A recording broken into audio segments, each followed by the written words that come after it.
Hello friends, मेरे channel पे आप लोग को स्वागत है।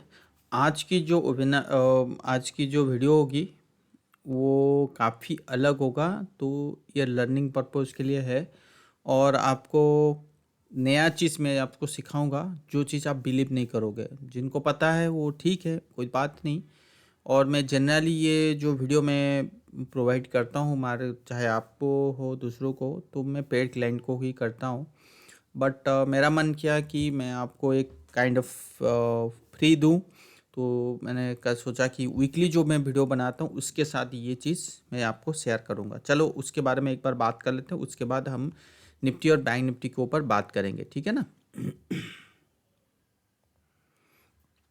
तो ये जो आपके सामने जो साइट खुल रहा है, SPX वर्सेस इंटरेस्ट रेट, मतलब SPX क्या है, S&P है यूएस का इंडेक्स।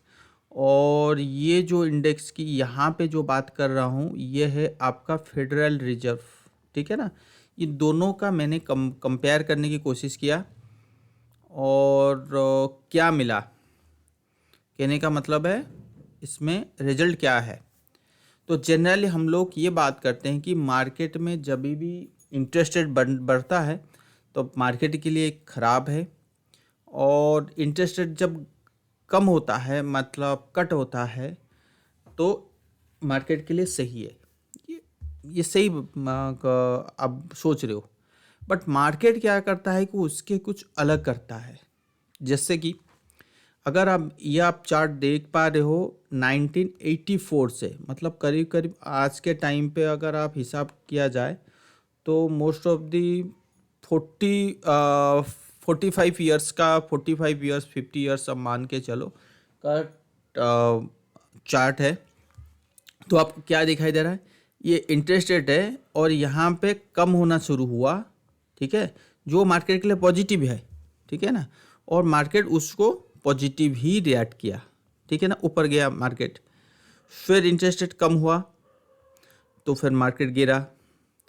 फिर इंटरेस्ट रेट फ्लैट ही रहा, मतलब यहाँ से एक काइंड ऑफ फ्लैट रहा, ना कम हुआ ना ज़्यादा हुआ, तो मार्केट इसको डिस्काउंट किया और ऊपर की तरफ लेके गया, ठीक है ना। अब इसके बाद इंटरेस्ट रेट देखिए कितने तेज़ी से गिरा है और मार्केट उसके बाद फॉल हुआ है। और यहाँ पे भी इंटरेस्ट रेट 2008 में भी इंटरेस्ट रेट कट किया गया और मार्केट फॉल हुआ। तो आप ये सोचते होंगे कि यार ये कैसे हुआ है, इंटरेस्ट रेट कट हो रहा है तो दैट मीन्स कि मार्केट तो ऊपर जाना चाहिए था। तो कैसे पता करें कि यहाँ पे देखो इंटरेस्ट रेट कट हुआ और मार्केट यहाँ पे जो कोरोना का टाइम था वो गिरा, वो दिख नहीं रहा है आपको। ये 2020 का करेक्शन है। अब सबको पता है 2020 में क्या करेक्शन हुआ था, ठीक है ना। अब यहाँ पे अगर आप देखोगे कंटिन्यूसली इंटरेस्ट रेट बढ़ रहा है, बट मार्केट यहाँ पे थोड़ी बहुत करेक्शन आया था, उसके बाद फिर मार्केट तेजी होना चालू हुआ। अब कुल मिला के अब यहाँ पे अगर आप बात करोगे इंटरेस्ट रेट तो यहाँ पे फॉल हुआ और मार्केट तेजी हुआ, तो क्या ये भी प्रोबेबिलिटी हो सकता है, ये भी हो सकता है ना कि इंटरेस्ट रेट कट करे मतलब नीचे आए और मार्केट यहाँ से और ऊपर जाए, ये भी हो सकता है। यस, ये भी हो सकता है। बट पता कैसे करें कि मार्केट ऊपर जाएगा नहीं जाएगा।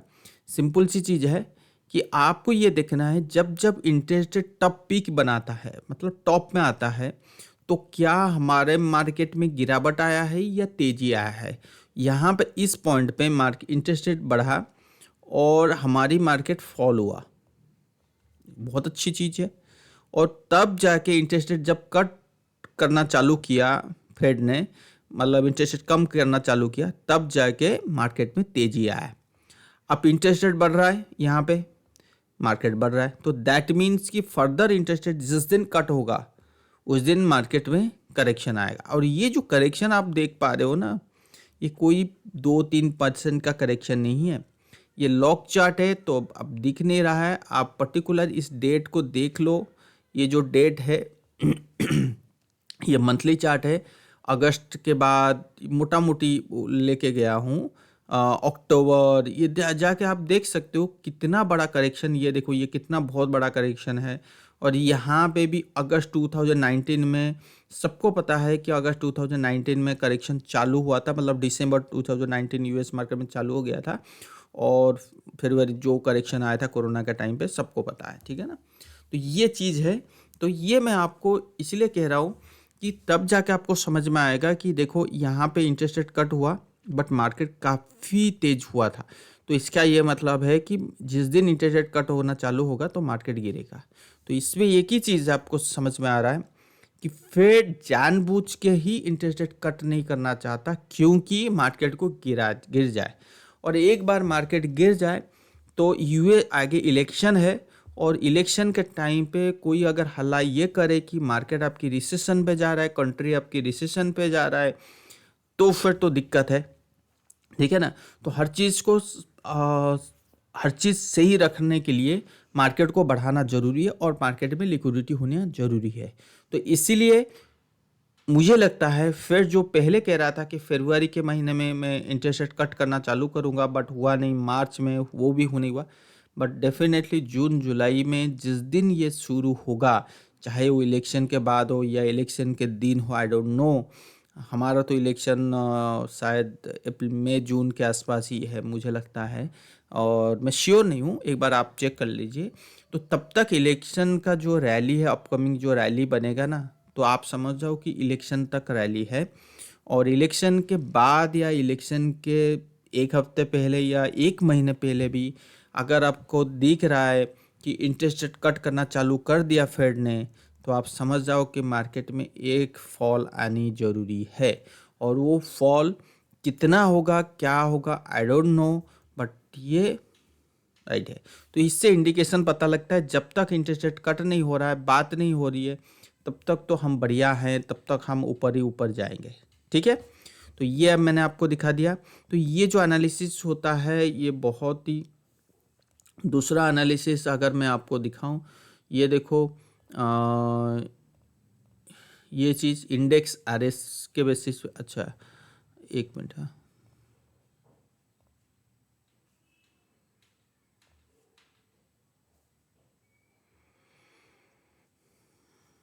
तो आपको ये देखो, ये होता है RS, issue relative strength analysis कहा जाता है। तो जनरली ये पेड क्लाइंट को ही प्रोवाइड करता हूँ, तो मुझे लगा कि एक बार आपसे आपसे शेयर करना चाहिए, ठीक है। अब यहाँ पे ये जो मैंने निकाला हूँ ना, ये 500 के साथ कंपेयर किया हूँ निफ्टी को, तो इससे क्या पता लगता है कि 500 कंपनी के, देखिए निफ्टी 50 स्टॉक के बेसिस पे एक्चुअल ट्रेंड पता नहीं लगता, ये सब आपको भी पता है। ब्रॉड अगर मार्केट अगर पता करनी है तो आप यू हैव टू लुक और निफ्टी 500, वो क्या चल रहे हैं, वो कैसे काम कर रहे हैं, तो उस बेसिस पे मार्केट में आपको सही ट्रेंड पकड़ में आ सकता है कि बुल ट्रेंड चल रहा है या बैड बेयर ट्रेंड चल रहा है। यहाँ पे अगर मैंने रेशियो निकाला हूँ, जैसे ये देखिए मार्केट में थोड़ी बहुत करेक्शन आया 2020 में, 2002 में एकदम से बाइंग आई थी, और उसके बाद यहाँ पे देखिए थोड़ी बहुत करेक्शन, फिर गया, फिर करेक्शन, फिर गया, बट अप ट्रेंड रहा है। तो सबको पता है जो 2003 में एंट्री किए थे और 2008 के पीरियड, वो सबसे बड़ा बुल मार्केट था, और सबको पता है 2008 के बाद बहुत सारे ऐसे स्टॉक्स हैं, बहुत ही मिड कैप स्मॉल कैप, आज जो 2008 लेवल को पार कर रहे हैं ना, उसके बाद भयंकर वो गिरावट आया था, ठीक है, देख पा रहे हो।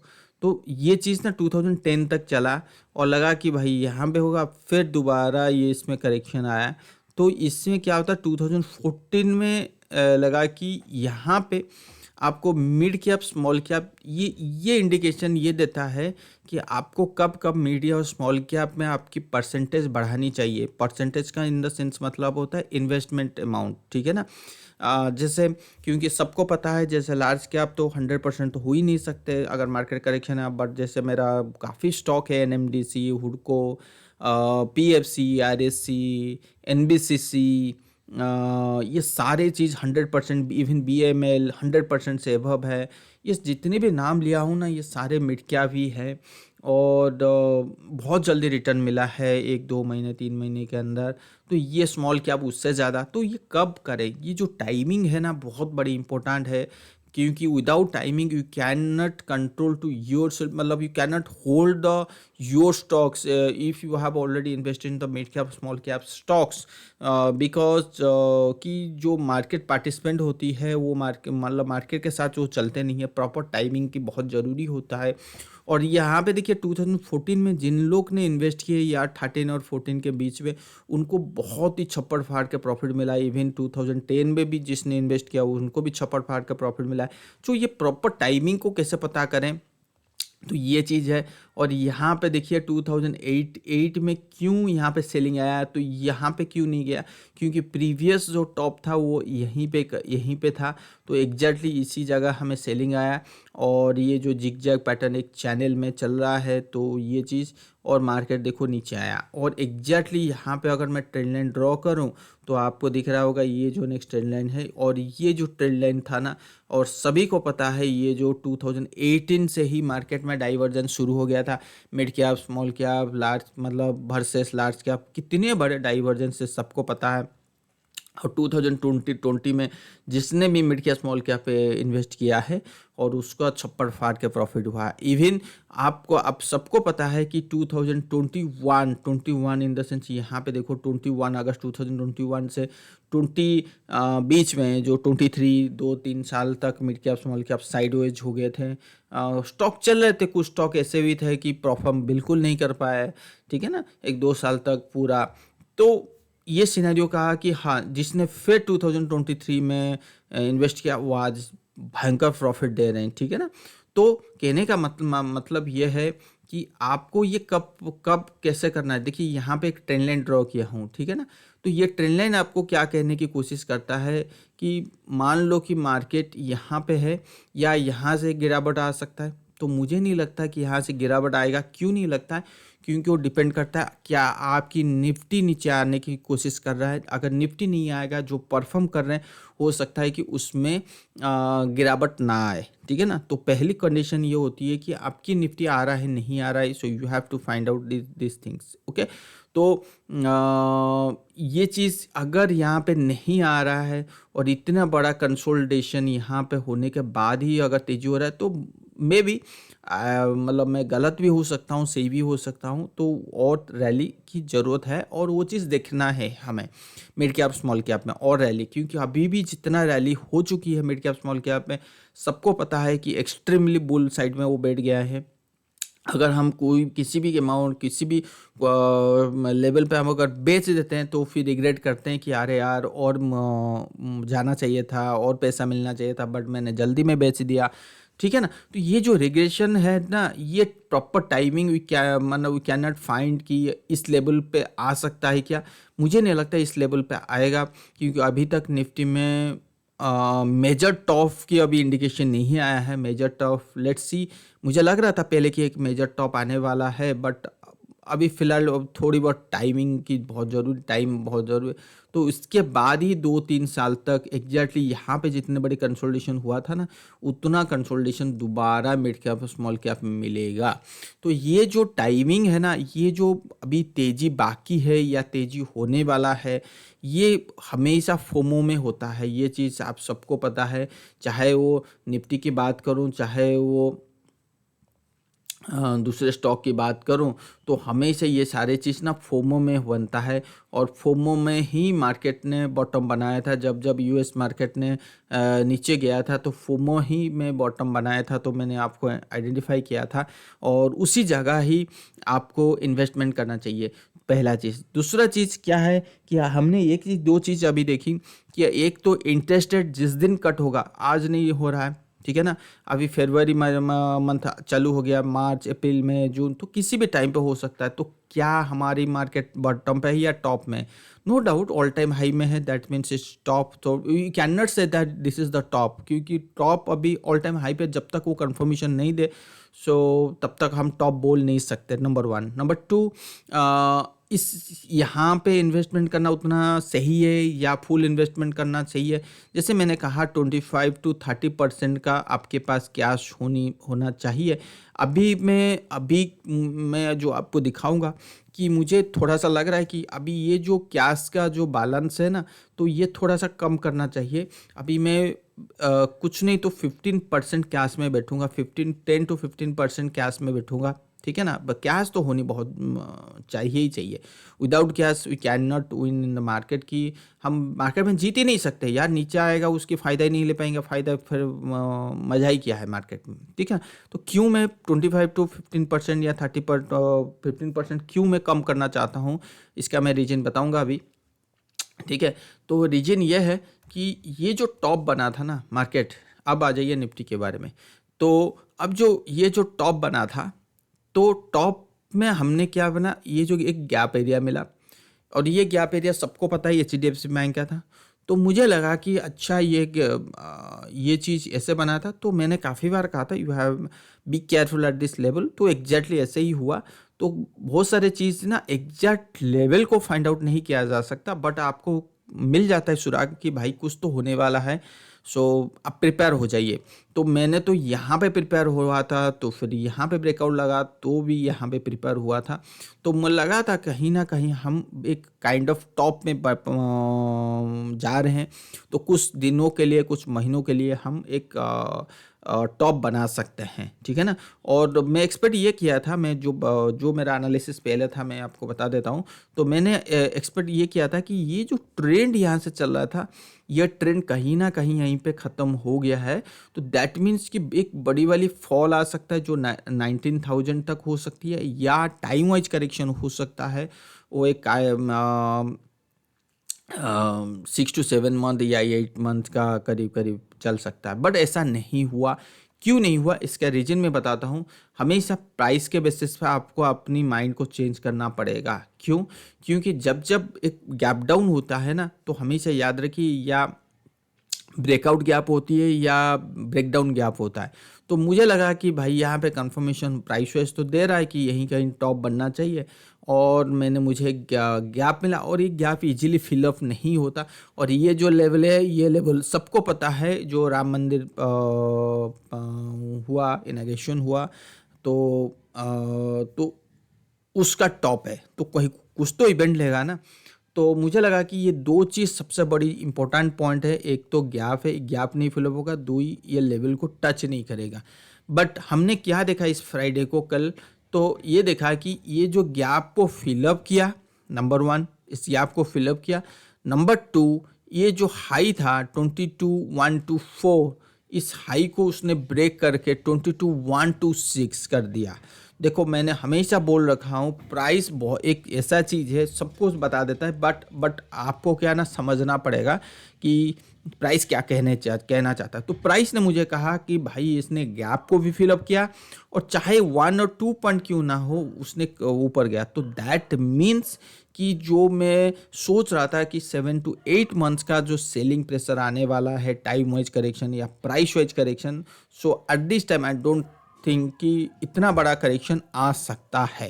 तो क्या होनी चाहिए, क्या मतलब कैसे होना चाहिए, जैसे हमने देखा ये it's a shooting star candle, और शूटिंग स्टार कैंडल कहाँ पे बनी है, टॉप में बना है।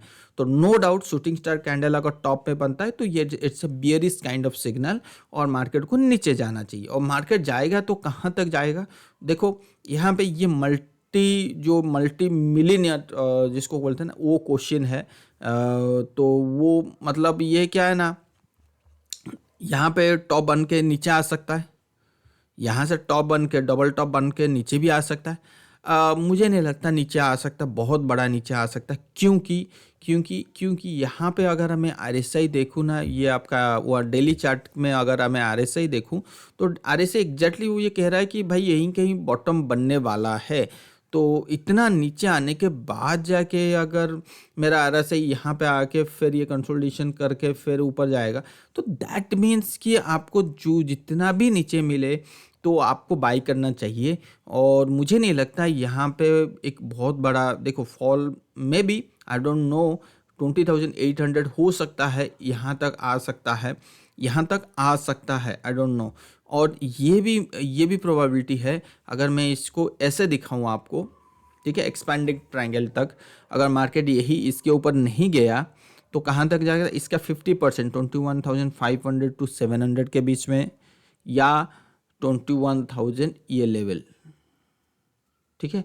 तो मोटा मोटी आप समझ के चलो कि यहाँ पे अगर रुक के मार्केट ऐसे ऐसे गया नीचे, इसको ना अलग करते हैं और बड़े वाले, ठीक है, मार्केट गया नीचे ऐसे और ये ऊपर चला गया, बात समझ में आया कि मार्केट नीचे गया और ये ऊपर क्रॉस कर दिया, तो फिर तो बुल है, तो फिर तो बुल है, मतलब बुल कंटिन्यू जो बात कर रहा था अभी निफ्टी 500 में और मार्केट में ये चीज़, तो फिर तो कंफर्म आ जाएगा कि हाँ भाई बुल है, नंबर 1। नंबर 2, अगर ऐसा नहीं हुआ, मान लो कि ऐसा नहीं हुआ, तो फिर तो क्या करना पड़ेगा, मार्केट यहाँ आया, ठीक है ना, और यहाँ आके फिर कंसोलिडेशन करके फिर तेजी होना ही पड़ेगा। तो दोनों सिनारियो में एक है half partially downward down trend, तो यहाँ पे देखना पड़ेगा कि हमें मार्केट यहाँ से रिवर्स हो रहा है नहीं हो रहा, अगर नहीं हो रहा है तो देन यू कैन थिंक कि हाँ भाई यहाँ पे रिवर्स तो होगा ही होगा, इसमें तो कोई संदेह ही नहीं है, ठीक है ना। तो ये चीज़ है, तो मोटा मोटी आपको दो लेवल पता लग गया, 21,500 और ये 21,000 या 20,800 का लेवल है। इस लेवल के आसपास आपको बाई करना चाहिए। अगर आपने बाई करके रखे 21,500 तो उसको कैरी फॉरवर्ड कर सकते हो, ठीक है। तो वहाँ पे शायद मार्केट नीचे ज़्यादा ना जाए। तो ये हो गया। अब मान के चलो कि मार्केट इस लेवल को क्रॉस कर दिया, मान के चलो मार्केट इस लेवल को क्रॉस कर दिया, तो कहाँ तक जा सकता है, यहाँ पे एक लाइन खींचिए। तो ये मैंने अभी जैसे बता रहा था, ये kind of expanding triangle pattern है। तो ये आपको पूरा जाके 20,400 के 300 के आसपास दोबारा सेलिंग आएगी, उसके बाद बढ़ेगा। तो कुल मिला के यही कहने का मतलब है कि एक बार तो इसको नीचे आना पड़ेगा, चाहे यहाँ से हो चाहे ऊपर से हो, बट एक बार नीचे आना पड़ेगा, जो अभी तक हमें कंफर्मेशन इन टर्म्स ऑफ इसमें नहीं मिला है। चाहे वो मैं तो जनरली RSI को फॉलो करता हूँ, अगर आप और किसी को फॉलो करते हो तो कीजिए। तो अभी तक नहीं मिला, अगर मैं इसको 4 आवर भी चार्ट करता हूँ ना तो भी नहीं मिला है, ठीक है ना। तो कहने का मतलब है कि अभी कंसोलिडेशन, देखिए मैंने सोचा था कि यहाँ पे एक बड़ा करेक्शन आएगा, बट नहीं आया, छोटा करेक्शन आया, छोटा करेक्शन हुआ तो ठीक है, करेक्शन होता है, बड़ा नहीं हुआ तो छोटा नहीं हुआ, but you have to change yourself, okay. तो वो चीज़ है। और यहाँ पे भी एग्जैक्टली बोला था कि यहीं कहीं एक करेक्शन आएगा, ये देखो करेक्शन आया, तो यहाँ पे मैंने बुल हुआ और काफ़ी अच्छी मार्केट में तेज़ी हो गई है। यहाँ पे जो कहाँ पे गया था, इस पॉइंट पे मैंने बुल हो गया था। क्यों इस पॉइंट पे बुल हुआ था, ये शायद आपका बैंक निफ्टी का कौन सा था, 4 दिसंबर था ना, हाँ 4 दिसंबर इलेक्शन का रिजल्ट था, डेट था। और बैंक निफ्टी को मैं देख रहा था कि बैंक निफ्टी मुझे कंफर्मेशन देगा कि मैं ये सही मायनों में सस्टेनेबिलिटी एरिया है या नहीं है 20,600, क्योंकि मुझे यहाँ पे ना कन्फ्यूजन ज़्यादा था कि मार्केट देखो कन्फ्यूजन, तो यहाँ से बहुत अच्छी रैली हमें मिला 20,500 से, और स्टॉक तो पूछो मत, यहाँ पे जो स्टॉक मैंने दिसंबर में वो आज के टाइम पे 60, 70, 80% की काइंड ऑफ रिटर्न दे रहे। तो मैं हमेशा कोशिश करता हूँ कि निफ्टी का ट्रेंड पकड़ने के लिए, जब एक दिन निफ्टी को ट्रेंड पकड़ लेता हूँ तो मार्केट में एक मतलब तेजी मतलब और उसकी तो पूछो मत, ठीक है ना। तो दूसरी चीज़, अगर बड़े ब्रॉड टाइम फ्रेम पे, अगर बड़े टाइम फ्रेम पे अगर आपको दिखा सकूं, तो ये देखो कि मार्केट ने पहला टॉप कहाँ बनाया, यहाँ पे, देन सेकंड टॉप यहाँ पे, देन ये जो बनाया ये सपोर्ट बना। तो मार्केट ने इस टॉप को ब्रेक किया, देखो ऐसे गया और ये काइंड ऑफ सपोर्ट बना के ऊपर गया। तो दैट मीन्स कि यहाँ पे कंफर्मेशन हो गया था, और ये गैप जो एरिया है, ये गैप एरिया मेरे हिसाब से नीचे नहीं आना चाहिए, फिलअप नहीं होना चाहिए ये इलेक्शन का जो गैप एरिया है। और मुझे ये लगता है पर्सनली कि इतने बड़े सपोर्ट को, रेजिस्टेंस को ब्रेक करने के बाद अगेन एक सपोर्ट बना के फिर एक गैप बनाया, तो कहीं ना कहीं लगता है कि यहाँ से दोबारा बाइंग आ सकती है, क्योंकि इतने जल्दी ट्रेंड यू टर्न नहीं होगा। जो पहले लग रहा था कि हाँ भाई यू टर्न होगा, देखो जो प्राइस दिखा रहा है वो आपको तो करना पड़ेगा ना, तो you can not ignore your analysis ना, जो चीज़ है तो है। अब मुझे लगा कि यहाँ पे बड़ी वाली फॉल आएगा, बट बड़ी वाली फॉल नहीं आया, छोटी वाली फॉल आया, ठीक है ना। तो फॉल है, तो वो चीज़ है। मुझे तो ये करना, क्योंकि मैं मुझे तो वो चीज़ दिखा रहा है कि भाई इंटरेस्ट रेट जिस दिन कट होगा ना होना चालू होगा, उस दिन से हम मार्केट में गिरेंगे। मेरा रेशियो एनालिसिस ये कह रहा है कि हम यहीं कहीं सेलिंग कर सकते हैं। तो मुझे लगा कि this is the right time to think about the money management process. So that's why booked many stocks, मतलब मेनी स्टॉक्स मतलब मेरा 25-30% कैश में बैठना चालू किया। तो कुछ स्टॉक में मैंने अभी रिसेंटली बाई किया हूँ, जो मैंने अपडेट कर दिया हूँ सबको।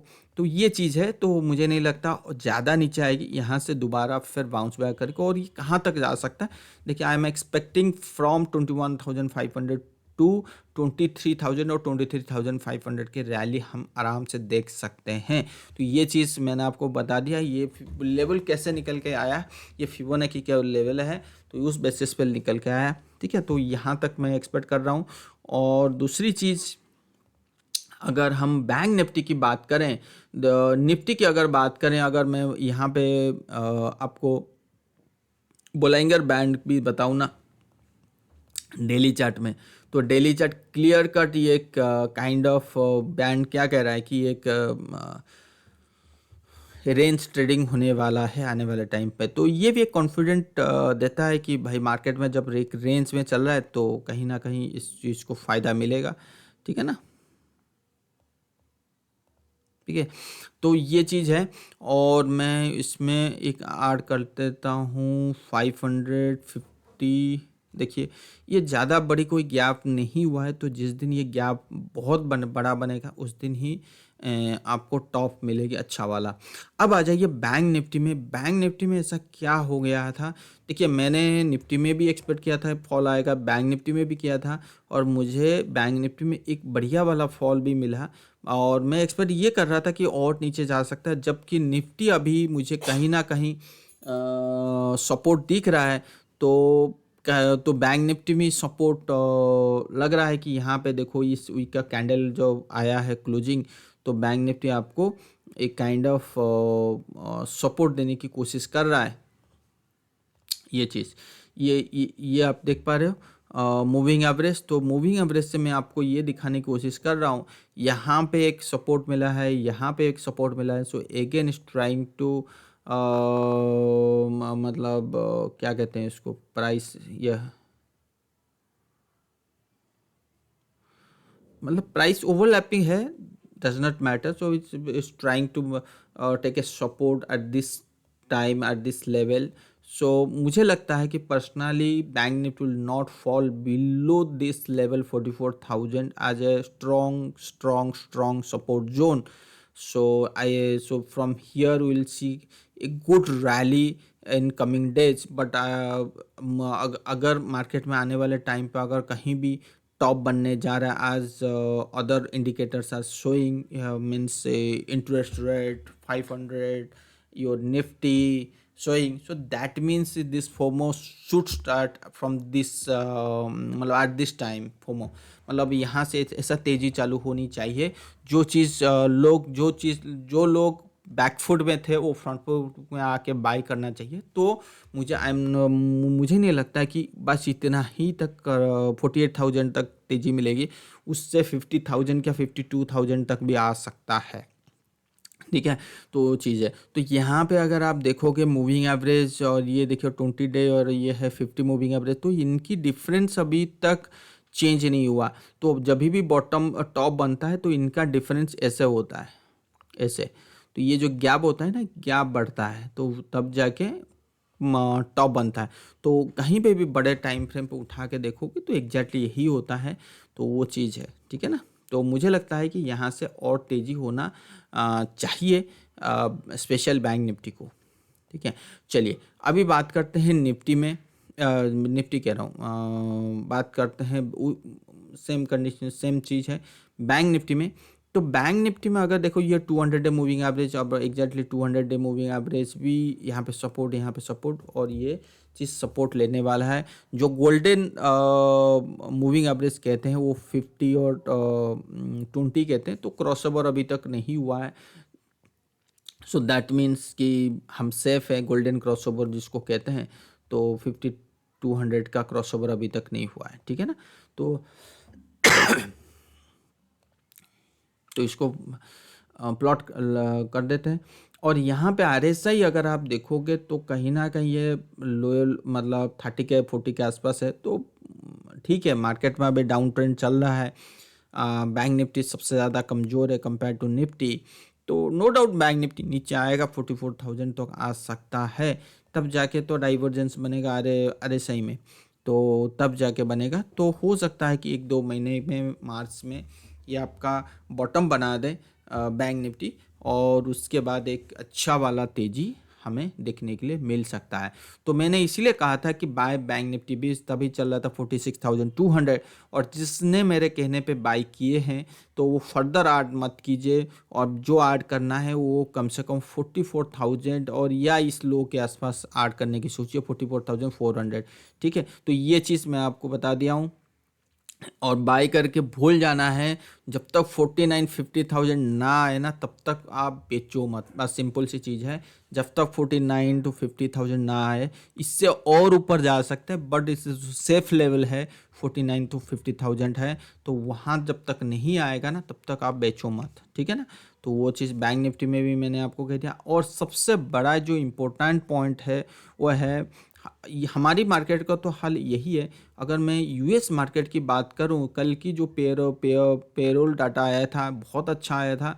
और आप इस चीज़ मैं दिखाऊंगा, हमारे यहाँ पे सबसे ज़्यादा अगर कोई स्ट्रॉन्ग इंडेक्स है वो है डाउ जोन्स और US मार्केट स्पेशली। तो यहाँ पे देखो ट्रेंड जो है ना, इतनी मतलब स्ट्रॉन्ग ट्रेंड है। चलो इसको नहीं, मैं इसको एक्टिव कर लेता हूँ, super trend, so that you will get right picture. Okay, तो अभी तक ये सुपर ट्रेंड के नीचे नहीं गया है, तो that means trend is very very strong. अगर मैं यहाँ पे ये चीज़ देखूँ तो और ऊपर जाने की इसमें चांसेस है। किसमें? डाउ जोन्स में। अगर मैं 2 आवर्स टाइम फ्रेम पे देखूँ, ठीक है, 2 आवर्स टाइम फ्रेम पे ये यहाँ पे है, तो इसको 4 आवर लेट से कर लेते हैं। तो ठीक है, 4 आवर ये कहने की कोशिश कर रहा है, एक बार अगर नीचे आके फिर ब्रेकआउट देता है तो इसमें अच्छी वाली मूवमेंट देखने के लिए मिलेगा, ठीक है ना। तो वो चीज़ 4 आवर कहने की कोशिश कर रहा है। और डेली नो डाउट यहाँ पे डेली की मूव बहुत अच्छी मिलेगी, बट ठीक है, तो वहीं पे टॉप बन सकता है, आई डोंट नो। बट ये 1 2 3 4 5 काफ़ी, ये ट्रेंड जो है ना काफ़ी बड़ी रहेगा मुझे, मेरे हिसाब से, ठीक है ना।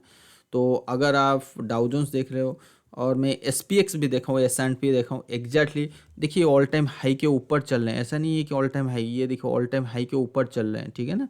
तो वो चीज़ है। और ये नास्डैक जो है, नास्डैक को आप मूविंग एवरेज के बेसिस पे देखो तो भी कंफर्मेशन आए, पता लग जाएगा कि ये ऑल टाइम हाई के आसपास चल रहे हैं। तो यहाँ पे जो दिक्कत है ना, वो 2 इंडेक्स में इनके दिक्कत है, वो है रुसेल और एक ट्रांसपोर्टेशन। तो बाकी यही ये जो इंडेक्स है, इस इंडेक्स में बस एक बार कंफर्मेशन आ जाए। देखो अभी तक कंफर्मेशन नहीं आया है, बट एक बार कंफर्मेशन आए तो उनमें उनकी मार्केट में बहुत अच्छी बाइंग हो जाएगी। तो हो सकता है कि 1 महीने के अंदर ये जो ट्राइंग टू ब्रेकआउट ये जो कर रहा है ट्रांसपोर्टेशन, तो हो सकता है ये ट्रायंगल फॉर्मेशन के बाद ब्रेकआउट, तो बहुत ही बढ़िया रैली पूरी मार्केट में कंफर्मेशन मिल जाएगा, ठीक है ना। और रहा मार्केट, बाकी के मार्केट के अगर मैं बात करूं, सब ठीक है, सब मूव में। ये देखो कोरिया का मार्केट, और कोरिया का कहाँ है, कोरिया का मार्केट ये ब्रेकआउट के मूड में रहा है। ये ब्रेकआउट देने के लिए किसी भी दिन ये आपको ब्रेकआउट दे सकता है। देखो कोरिया का मार्केट अगर ब्रेकआउट दे दिया तो क्या ऐसा हो सकता है कि हम निफ्टी यहाँ से 10% गिर जाए, 15%, 20% गिर जाए और कोरिया मार्केट ना गिरे? ऐसा तो नहीं हो सकता ना, ऐसा भी नहीं है। अगर मैं जापान की, देखो चाइना की मार्केट में आज बोलूँगा ही नहीं, क्योंकि चाइना हमसे बहुत पहले ना, चाइना की डाटा के बेसिस पे मार्केट उथल पुथल हो रहा था, बट इस टाइम पे चाइना को नेगलेक्ट किया जा रहा है, ठीक है ना। तो यहाँ पे देखो निकी में भी ब्रेकआउट आ गया, और कोरिया में अगर ब्रेकआउट आ जाएगा तो किस एंगल से हम ये पता कर सकते हैं कि भाई मार्केट में बहुत अच्छा खासा गिरावट आया है? नहीं होगा ना। और यूएस मार्केट के ट्रेंडिंग जोन में है, तो वो चीज़ सिनेरियो कहने की कोशिश कर रहा है कि अभी तक तो फिलहाल अभी ऐसा बड़ा फॉल के बारे में सोचना गलत है। हाँ ठीक है, यहाँ पे अगर अच्छी वाली तेज़ी हो के अगर फोमो काइंड ऑफ सिचुएशन बने तो फिर देन विल थिंक, ठीक है ना। तो वो चीज़ दिखा दिया। दूसरा चीज़ एसबीआई का जो प्रॉफिट अभी डाउन हुआ है, तो ठीक है वो क्वार्टरली टू क्वार्टरली रेशियो है, बट अगर आप इसकी ईयरली देखोगे ना तो बढ़िया वाला प्रॉफिट बना के बैठा हुआ है, ईयरली नहीं है। ईयरली देखोगे तो अच्छा वाला, तो मैं तो हमेशा ईयरली देखता हूँ। यहाँ पे बहुत अच्छा प्रॉफिट बना के बैठा हुआ है, कोई दिक्कत नहीं है, कुछ नहीं है, सब बढ़िया है। तो जो प्रॉफिट डाउन, बाकी तो इसकी जो एनपीए है वो भी कम हो रहा है, ठीक है ना। तो बाकी सब ठीक है, कोई दिक्कत नहीं है, ठीक है। बट ठीक है, थोड़ा प्रॉफिट कम हो गया बट मुझे नहीं लगता कि बहुत बड़ी फॉल आ जाएगी। क्यों नहीं लगता? क्योंकि अगर आप इसकी एसबीआई की चार्ट पैटर्न देखोगे ना, तो चार्ट पहले बहुत कुछ कह देता है कि एक ट्रेंडिंग जोन में है। और ये आपका वीकली चार्ट है, मैं आपको दिखाता हूँ डेली चार्ट में। तो डेली में ये कहने की क्या कोशिश कर रहा था कि ये एक बहुत बड़ा रेजिस्टेंस था और ये भी बहुत बड़ा रेजिस्टेंस था, और इसके ऊपर बना गया और उसने एक फॉलिंग चैनल बना, which is मैंने इस चीज़ को जब रिजल्ट से पहले बोल दिया था कि 655 के ऊपर अगर निकलेगा तो 660, तो 660 के ऊपर सस्टेन किया तो फिर तो ये फायर हो जाएगा। तो मैं आपको एक फ्री इन्वेस्टमेंट देने वाला हूँ। फ्री का क्या मतलब है मैं आपको बताता हूँ। यहाँ पे जो एक बुलिश मोमेंटम होने के बाद तेज़ी हुआ, और हो सकता है कि मंडे को एक काइंड ऑफ प्रॉफिट बुकिंग आए। सो ये प्रॉफिट बुकिंग जो भी आएगा वो एक अपॉर्चुनिटी होगी to buying fresh quantity to buying fresh shares in the SBI state bank of India. क्यों? क्योंकि यहाँ पे कंसोलिडेशन हो के अगर मार्केट इसमें तेज़ी होता है, मैं आपको अगेन आई एम सेइंग, इस लेवल से अगर इफ़ यू हैव इन्वेस्टेड और if you will invest on Monday, then you will get at least 30 to 40% kind of return within 2 to 3 months या 4 months within। ओके, सो ये चीज़ याद रख लीजिए। अगर आप 650 या 620 एवरेज ले लीजिए, इसका हम एवरेज लेते हैं, ठीक है ना। चलो 650 है और ये मैंने बाई करूँगा 600 में, तो एवरेज ले लिया 630 में, ठीक है ना। मैंने 630 में एवरेज किया, बाई किया, और इसका 30 to 40% लार्ज कैप मैं बता रहा हूँ, 30 to 40% अगर हमारी एस पी एस यू, क्योंकि आज के टाइम पे जो state P S U bank बहुत सस्ता है प्राइवेट बैंक से, तो तभी पी एस यू बैंक इतना भाग दौड़ कर रहे हैं, और ये 30 to 40% एस बी आई चलने के लिए तैयार है। तो इसको छोड़िएगा नहीं, बस सही मोमेंट का, सही टाइमिंग का इंतज़ार है। निफ्टी में जिस दिन पलटा भारी हो जाएगी बुल की, उस दिन आप देखोगे पीएसयू बैंक छप्पर फाड़ के भागेंगे, और 30 to 40% रिटर्न आपकी पॉकेट में है एसबीआई में अगर इन्वेस्ट कर रहे हैं। तो मोटा मोटी अगर आप बड़े टाइम फ्रेम पे अगर मैं देख रहा हूँ, तो एसबीआई में इस लेवल से मेरा पैसा डबल होनी चाहिए, पैसा इस लेवल से।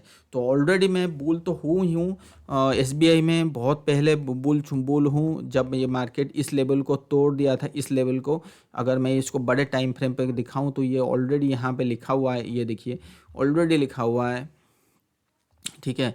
नियर ऑल टाइम हाई, ये देखो 2021, ये बहुत वेबिनार में मैंने कहा था ये भाई यहाँ पे बाई कर लो 5 टाइम्स का मतलब होता है 370 400।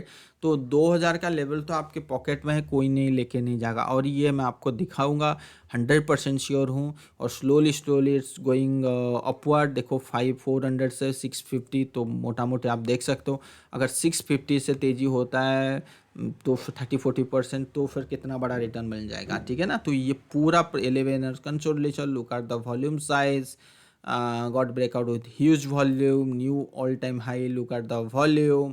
तो ये सारे चीज़ मैंने बताया था जिस दिन ये पार का था। कोई किसी ने ये नहीं बोला था कि यहीं पे इतनी बड़ी तेज़ी आने वाला है, तो वो चीज़ है, ठीक है। तो चलिए और ये वीडियो कैसा लगा, क्या आपको अच्छा लगा तो शेयर कीजिए, लाइक कीजिए, सब्सक्राइब कीजिए और अपने दोस्त लोग के साथ शेयर कीजिए। ठीक है, मैं मोटा मोटी हर चीज़ के ऊपर आज बता दिया और ये वीडियो बार बार नहीं मिलेगा, और so that you can share with your friends also. अगर आपको लेटेस्ट ये चीज़ के बारे में जाननी है तो मेरा यूट्यूब प्रोफाइल को या ट्विटर प्रोफाइल को फॉलो करते रहिए। Thank you.